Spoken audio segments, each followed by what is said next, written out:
नमस्कार। यह दीवान-ए-आम है, जिसे सन 1628 से 1635 ईस्वी के बीच बनाया गया था, जो सामने दिखाई दे रहा है।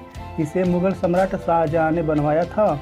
उसने बाद में ऐसे सभा मंडप लाहौर और दिल्ली के किलों में भी बनवाए। पहले यहाँ दीवान-ए-आम की चूने पत्थर की इमारत नहीं थी और कपड़े के शामियाने और बाद में लकड़ी के हाल में सभा होती थी। यह आगरा फोर्ट का अंतिम वीडियो है। इसमें मैं पहले आगरा किले का पूरा इतिहास बता लेता हूँ, फिर इसके बाद दीवान-ए-आम के बारे में बताऊँगा। आगरा का किला भारत के किलों में विशिष्ट है, जो सभी प्रारंभिक मुगल शासकों का निवास स्थान रहा है। यह किला एक प्राचीन स्थल पर निर्मित है, जो परंपरागत रूप से बादलगढ़ के नाम से प्रसिद्ध था। इस किले पर गजनी की सेना ने कुछ समय के लिए कब्जा कर लिया था, जिस पर 15वीं सदी के उत्तरार्ध में चाहमान राजपूत शासकों ने अपने अधिकार में ले लिया।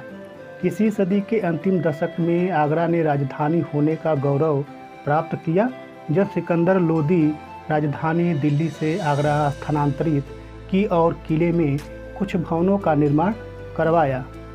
पानीपत के प्रथम युद्ध सन 1526 ईस्वी के पश्चात मुगलों ने लोदी शासकों को पराजित करके किले पर अधिकार कर लिया और यहीं से शासन करने लगे।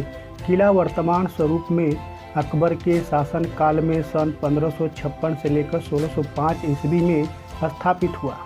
सन 1558 ईस्वी में जब अकबर यहाँ पहुँचे तो ईंटों से निर्मित यह किला जीर्ण शीर्ण अवस्था में था और बादलगढ़ के नाम से प्रसिद्ध था।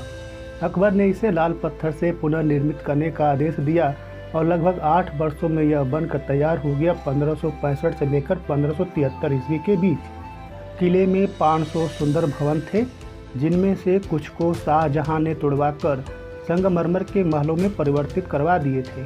अकबरकालीन अधिकांश भवनों को ब्रिटिश शासकों ने तोड़वाकर छावनी के रूप में परिवर्तित करवा दिया था।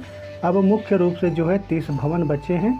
आगरे के किले को 1983 ईस्वी में यूनेस्को ने विश्वदाय स्मारकों की सूची में शामिल किया है। अब दीवान-ए-आम पर बात करते हैं।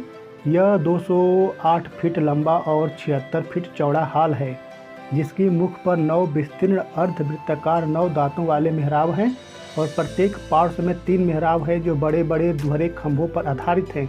इस प्रकार यह 3 आलिंदों में प्रतीकात्मक 40 खंभों की परंपरा में बना, जिसमें खगोलीय 27 शुभ कक्ष है। यह शाही झरोखा या सिंहासन कक्ष है, जो संगमरमर का बना है। इसमें एक चांदी का कड़हरा लगा था और सामंतपूर्ण व्यवस्था, विनय और समर्पण सहित अपने सम्राट के सम्मुख खड़े होते थे। प्रतिदिन का सरकारी कामकाज यहाँ किया जाता था।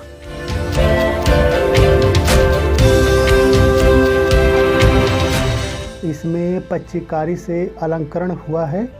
यह जो दीवान-ए-आम है, इसका मुख पश्चिम की तरफ है और जो फतेहपुर सीकरी का दीवान-ए-आम है, उसका मुख पूर्व की तरफ है।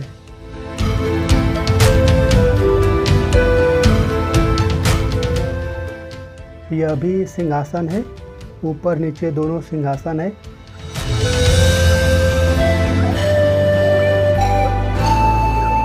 ईस्ट इंडिया कंपनी सन 1803 से 1857 ईस्वी के बीच इसे गोला बारूद का भंडार बना दिया था। फिर बाद में भारतीय पुरातत्व सर्वेक्षण ने इसको मूल रूप में पुनः ले आया।